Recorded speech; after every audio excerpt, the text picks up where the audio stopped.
Welcome to our spoiler-filled review of Star Wars Rise of Skywalker.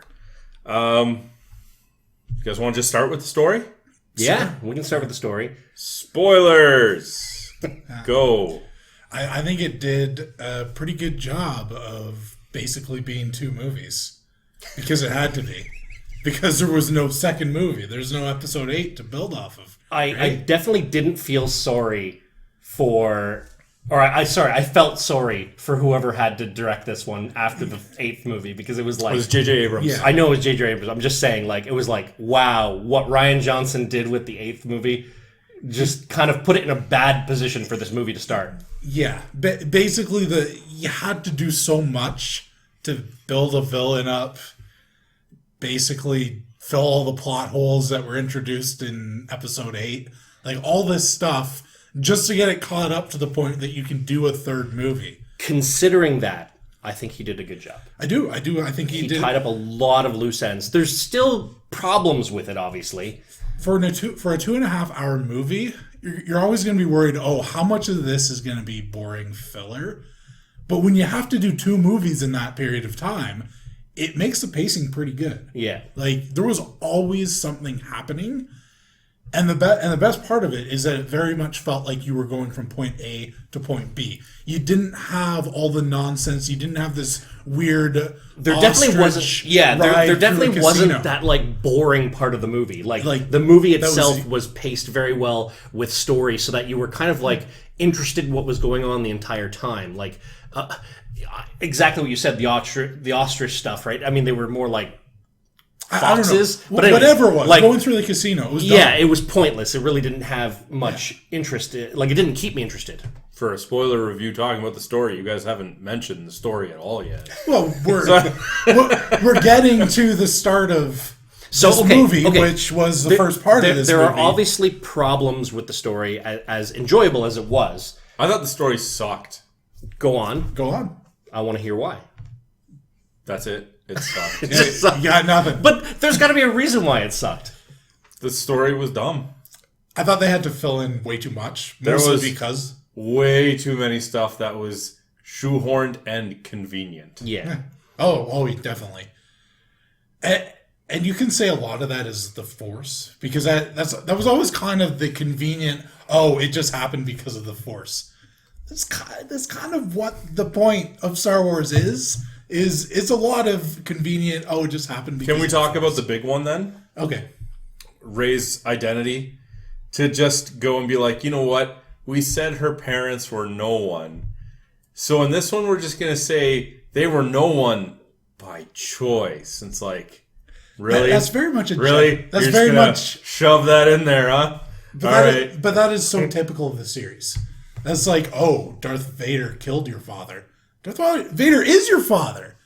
Jedi lie. It's like bending the truth, right? Yeah. Because it's like saying that her parents are nobodies. They were kind of nobodies. I mean, in comparison, especially to the grandparent. Yeah, but I mean, in that universe, even though her parents were no one, their bloodline was substantial. Yeah. So in that sense, they can't be nobody, right?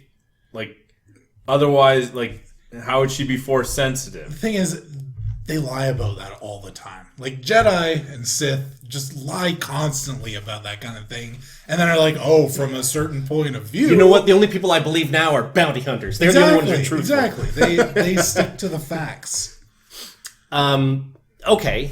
Anything else? Like, any other big... No, that's it. That's the big one? Well, just the whole movie was very much on fast forward... story-wise, and everything was just happening the way that it needed to keep it going. I'm still not really giving big spoilers. Not really. I'm not going to be the first one to say what she was. I mostly like that it just kept on track. Even if, it was forced to stay on track, at least everything continued the story that they were building. I mean, I can admit that, a lot of it was very predictable. But is that a bad thing in this case? I mean, especially after, the ridiculousness that was the 8th movie. As a movie in and of itself, no. Taking it as part of a trilogy, yeah, that's a bad thing. Because when you have to completely retcon the second movie in a trilogy to make the third one work, that's bad storytelling. They didn't really retcon anything. And honestly, I consider that the fault of the second movie being not only terrible, but building nothing at all. Okay, if it was, let's say Abrams had done the third movie, or done all the movies, right? All 3 movies. The second movie probably would have just kept her identity secret rather than revealing anything about it, right? Well, it just makes you wonder, was that what they were going to go for? I think probably was. I think that a lot of stuff that happens in the third movie would have happened in the second movie. And it would have felt a lot less rushed because of it, because, you're basically forcing the second and third movie into the third movie. Okay, I'm going to bring the first spoiler then, okay? How do we feel about Palpatine's return? As an enemy, as a bad guy, as a villain. I didn't have any problem with it because it completely fits the lore. Like, it fits the lore... Back to the original... Not the original, the prequel trilogy. Not even just to the prequel trilogy. It follows the lore all the way back to the Old Republic of powerful Force users, especially Sith Force users, being able to continue on for generations, right? It does sort of fit also what he was saying about Sith having unnatural powers, about how the dark side can let you do certain things. We know he clones. He built the clone army. Yeah. So him having clones of himself, not exactly difficult to believe. Well, how shoehorned in was it when Kylo Ren was approaching and there was like a vat of like clone Snoke's? Right? Like, again, sure, it works in this movie, but if then you go and think of the second one, I find it hard to believe that that's what they were going for.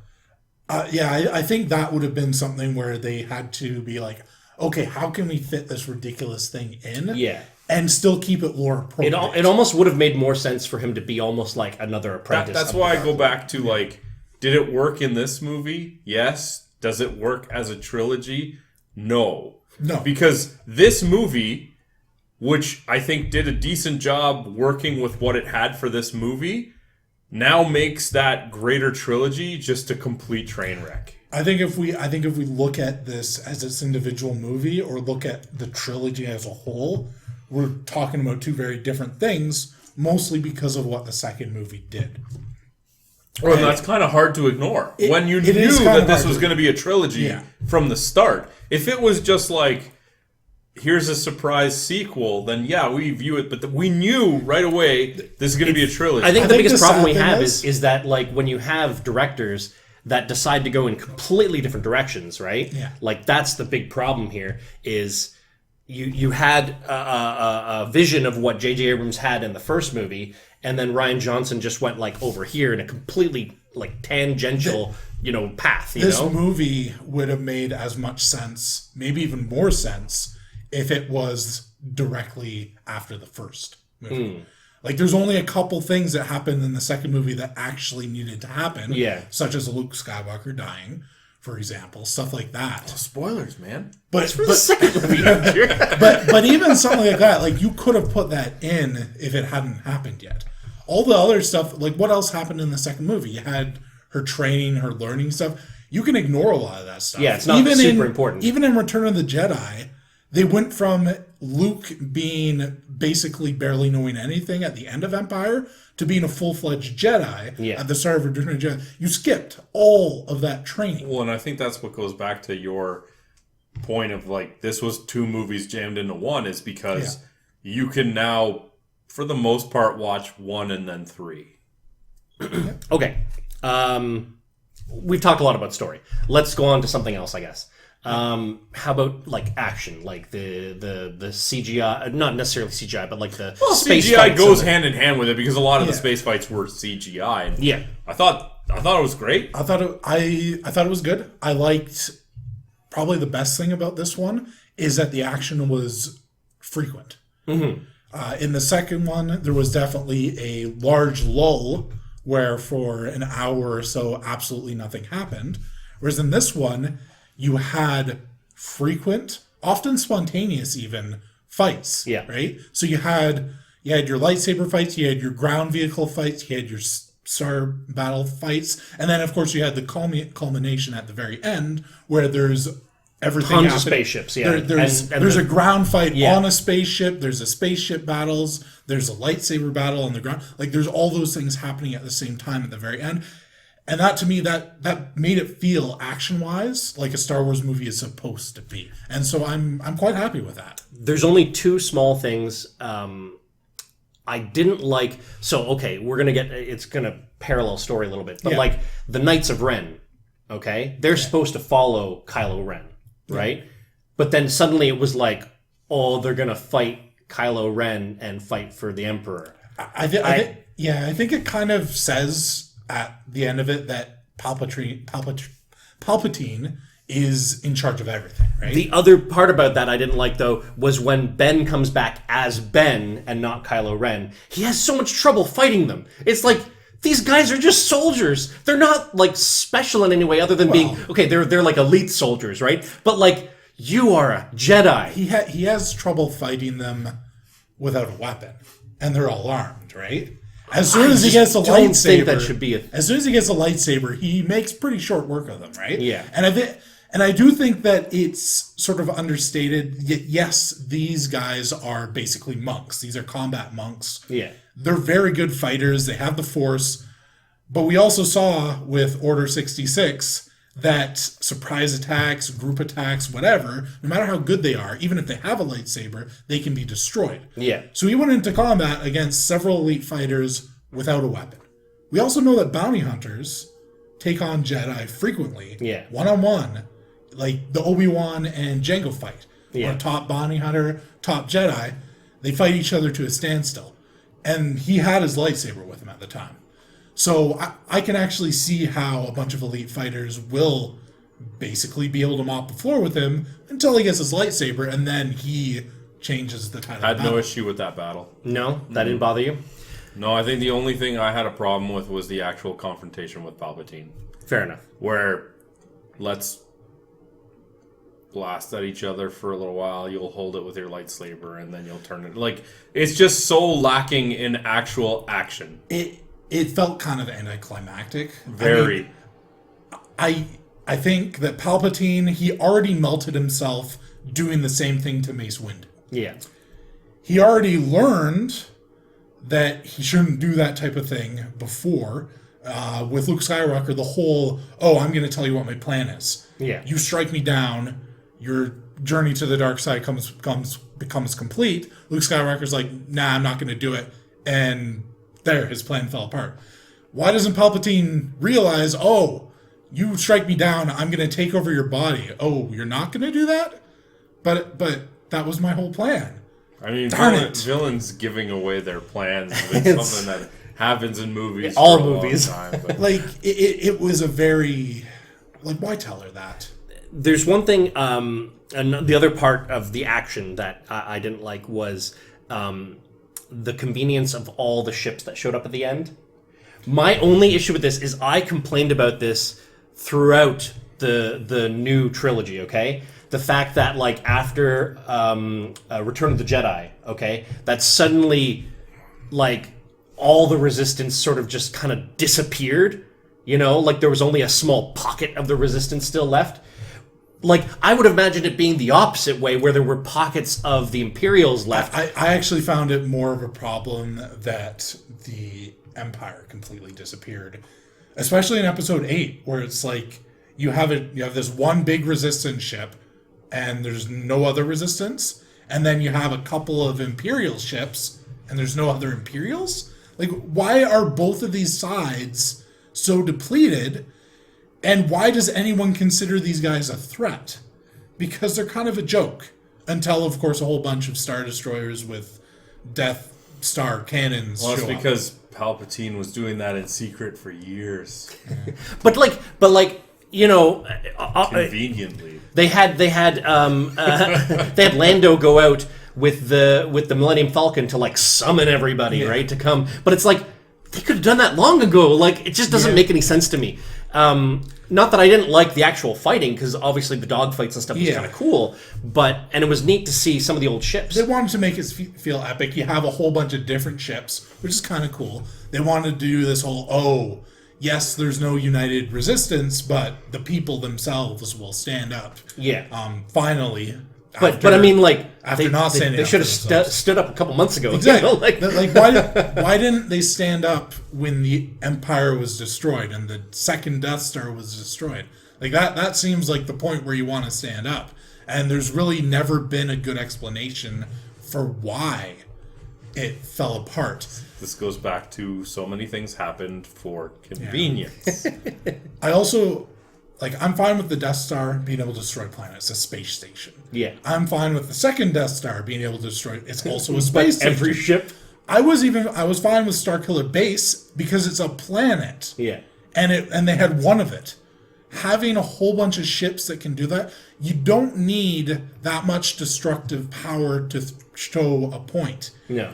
That was actually kind of the point when Darth Vader's like, this Death Star is insignificant compared to the dark side of the Force. Yeah. You're not showing... Palpatine isn't showing that when he has a whole bunch of basically Death Stars. Yeah. He's actually showing the opposite, that he needs a whole bunch of technology in order to make up for... Well, to maintain order, right? In order to maintain order. You don't need that. You definitely don't need that as Palpatine. You have the dark side of the Force. You are the most powerful Force user basically ever, except until maybe the Old Republic time. So you don't need all that. Yeah. It was overkill, in my opinion.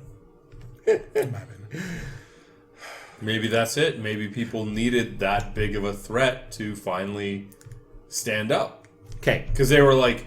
Because even people were saying, like, with Lando, it's like, why don't you tell her yourself? It's like people were realizing, like, this might be my last chance. Because if we don't now, like, this isn't just like we lose the war. This is world destruction. Yeah. Right? But, again, very convenient. Yeah. All right. How do we feel with how they treated characters? You know, you look at, in this one, like, Leia died. She should have died in episode 8. She should have died in episode 8. I think that the characters were kind of weak to begin with. And this is going back to the trilogy thing. They were okay in the first one as a starting point, but then in episode 8, no character development happened for anyone. At least they showed in this one that Leia was trained to be a Jedi. They finally showed that, she actually gave some explanation to the previous one, but why are you doing that after the fact? You show that she's a Jedi after basically everything's happened. Kind of convenient. Okay, that's Leia. Notice that there's a particular thread here. How do we feel? Wow. How do we feel about Kylo Ren going back to Ben? Inevitable, of course. It was very convenient. You couldn't not see that happening. That was almost written from the get-go, right? To me, the confusing part from the start was why they were hinting even in the first one that he had some leanings to it's the same. I mean, it parallels Darth Vader, which is what he wanted to be, right? It's that I can see the light within you. Like there was that little bit in there. It was such a weak parallel. Yeah, I'll say they finally made his helmet look a little cooler with the cracks. I liked his outfit in this one. Yeah, I thought it was pretty good. I mean, that helmet was very the biggest issue with it when I saw it in the first one was I was like, that's such a plain looks like a random foot soldier's helmet, right? Like it didn't look, imposing. But then with all the cracks and the red on the black, it actually had some character. Of course you like your red on your flag.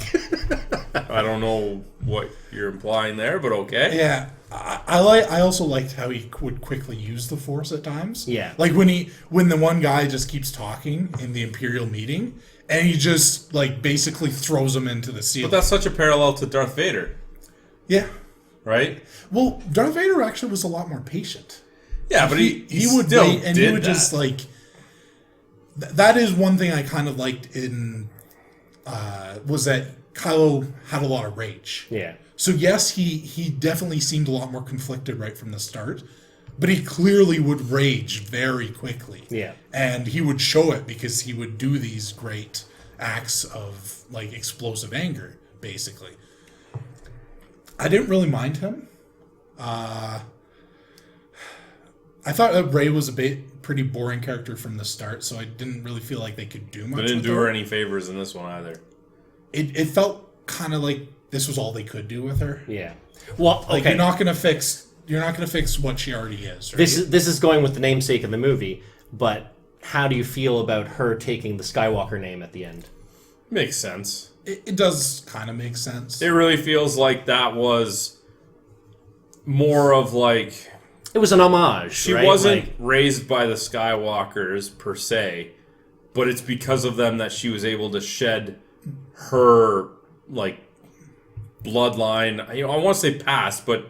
It wasn't really her past. She didn't know. She just found out today. But it was because of them that she was able to let go of all of that and just really embrace the Jedi way. Yeah, and Luke and Leia... It's almost like a rebirth by baptism. Basically, they were her adopted parents. Yeah. I mean, very late in her life, obviously. But she had no parents up until then. And they clearly... And now you have two people that looked after her and mentored her. They clearly treated her like their child. Yeah. And they obviously, they knew she was related to Palpatine from the start. So, they looked past it. But in this whole trilogy, not just this movie... I never felt that she was one of the more interesting characters. As much as, like, what's his name, Adam Driver? Yeah. As much as I didn't think he was, like, too visually menacing looking as, like, a main villain, I definitely felt that his storyline was more compelling. I thought that Finn's storyline was more compelling. Yeah. Hers was more just an avenue for moving the story along. Yeah. Yep. I feel that I kind of wish...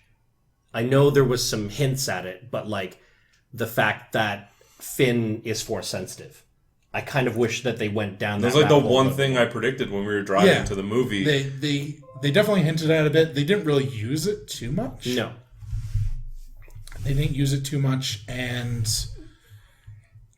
it didn't feel like they did too much character growth in this one. Did they have time for character growth? I guess not. But it felt like the characters mostly stayed the same. Obviously, other than Rey and Kylo.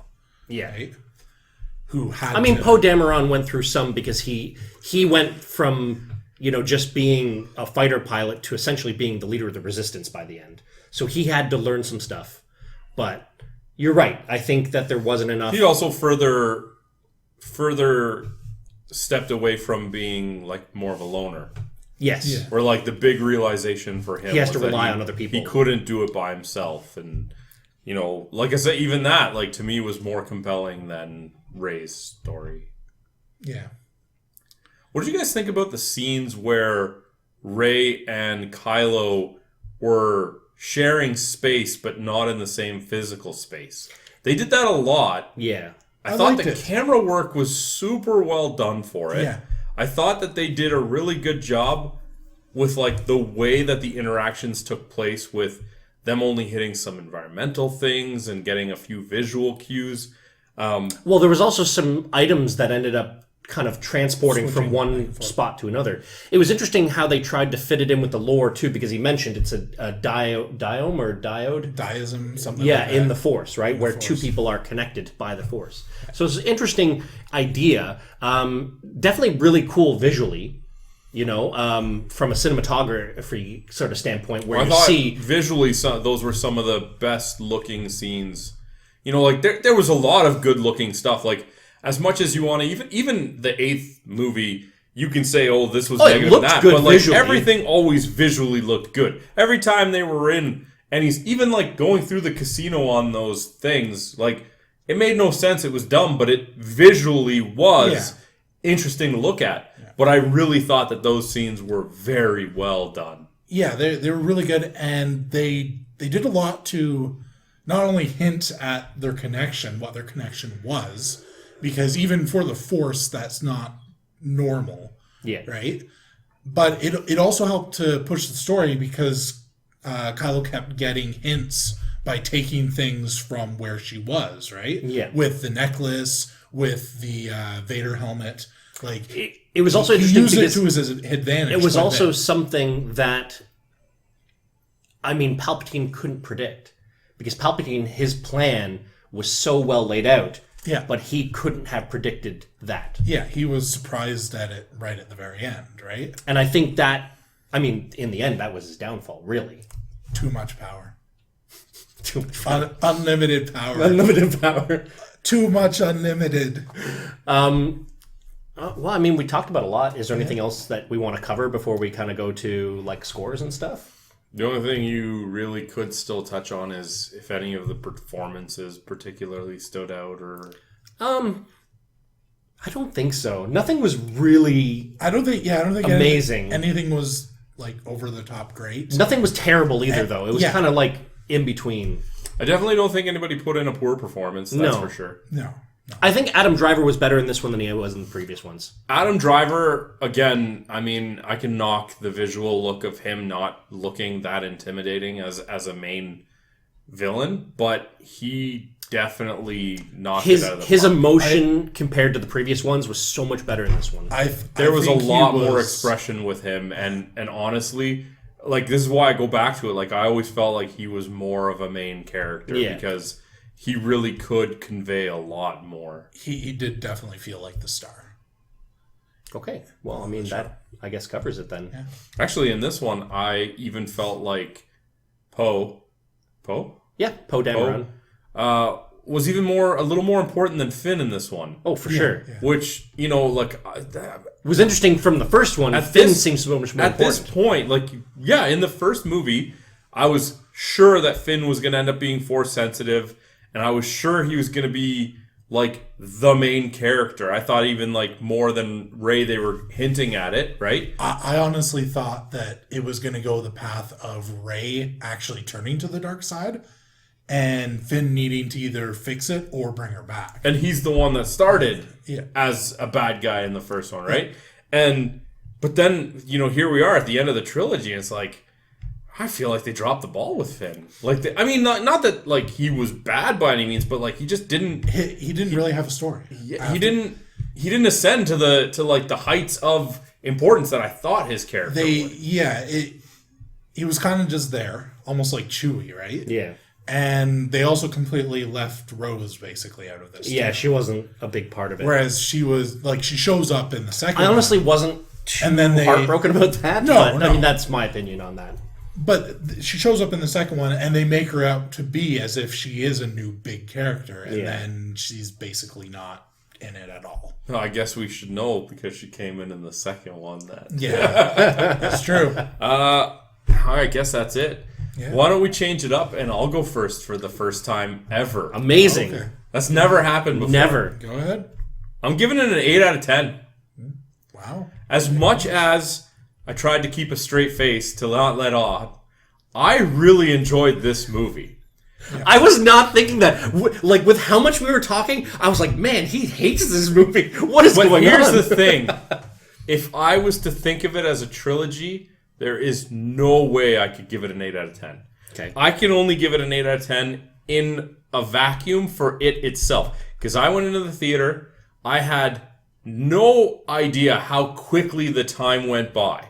Because like Alex said, there was no downtime in this movie. The pacing was frenetic, but it was a more controlled chaos. Yeah. As much as the story didn't make sense to me, from just like a movie-going experience, there was action. There was a narrative start arc, little anticlimactic with the final battle, but in and of itself, I was entertained. There was a lot of flaws, but I had a good time. The movie was fantastic. All right. I really liked all the Sith stuff they brought in, like the Sith alchemy, the Sith dagger, all that type of thing. I like that they brought in a lot of lore into it as sort of almost Easter eggs. I'm also giving it an 8 out of 10. I'm thinking of it as almost an impressive thing that they managed to fix all the things that Episode 8 did. Like, not only was it a good movie on its own, it basically completely like reverted everything bad that was feel like it has to get some extra points for fixing the train wreck that was the second movie. Yeah. To be able to do all that after how much of a disaster episode 8 was, and end with a mostly satisfying completion to the entire 9 movie series that's been going on for decades now. I'm pretty impressed by it. I definitely think that it would have been much better if he had done the second movie. Yeah. Because it would have or at least if they were on the same page. They should have let J.J. Abrams do the whole trilogy. They absolutely should have. Like, I had issues with the first one, but mostly because it just felt like a retelling of A New Hope. Yeah. But it was very well done for a retelling of A New Hope. And then you see this one, and you're just like, man, if he could have done the middle one and just solidified this trilogy. But, like, this movie was great. I don't know if it was enough to fix the overall impression that the second one made on this trilogy itself. Yeah. I think that this ends up being mostly because of the second one, the worst of the 3 trilogies as a whole. Taken as a whole, when you consider the story and all that has been, is the worst of the 3. But this was a really good movie by itself. I think this is the first 2, but I'm also giving it an 8. I don't think we've ever given the same score. I feel much the same way that you guys do. I went in not expecting anything. I actually thought it was going to be really bad just because of how bad the second movie was. And I will admit, I did see some non-spoiler like tidbits saying that the movie was bad. And so I was like, expecting it to be. But I really enjoyed sitting through this. Like, I went to the theater and I was like, this is actually pretty good. Like, honestly, at one point I had to go to the bathroom. So like I waited for like a quick lull scene type thing. And when I went to the bathroom, I checked my time. And I'm like, it's already been an hour and a half? Yeah. Like, this has flown by. Like, there was a 2.5 hour movie, and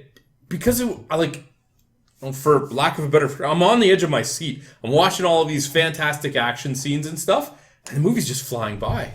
Like, the storyline, although we did pick apart some minor problems with it, overall was all right. Like, I'm not giving an 8 out of 10 to the story. No. Like, but I mean, it did have a flow that kind of made sense. Like, it went from A to B. I was keeping a poker face, but I wasn't lying when I said the story was garbage. I do also want to say one of the things I really liked was all the settings they had. Yeah. Because Star Wars has so many interesting planets. When you got to fit 2 movies worth into one, you're going to see them. And they had so many different variety of planets, again, harping on the 8th one, where you spent most of it looking at a ship being chased by a couple more ships in space, and then you have this like hour period where you're on a single boring planet that I think was night for the entire time anyways. But you have so many different planets here. I also really like the scene where they were hyperspace jumping, and they had a space battle that took place in like 4 different locations. Because they went from hyperspace to hyperspace to hyperspace. He was I'm not exactly sure how legitimate that is, but it looked really cool. Yeah. Yeah, no, it did look really cool. All right, well, I think that about covers our review then. So we all thought it was pretty good. Let us know what you guys thought. Is it, better than what we said? Is it an absolute trash pile? Was it, Do you agree with our scores but think Alex is wrong about everything he says all the time? Let us know. All right, well, and as usual, hit us up in the comments and live in the real world playing a Pixel one. Hey, did you like that video? If you did, be sure to let us know by clicking the like button and leaving a comment. If you want to be first in line for any new content, be sure to subscribe to our channel and then hit up our Facebook page. The link's in the description below to see what's coming up next.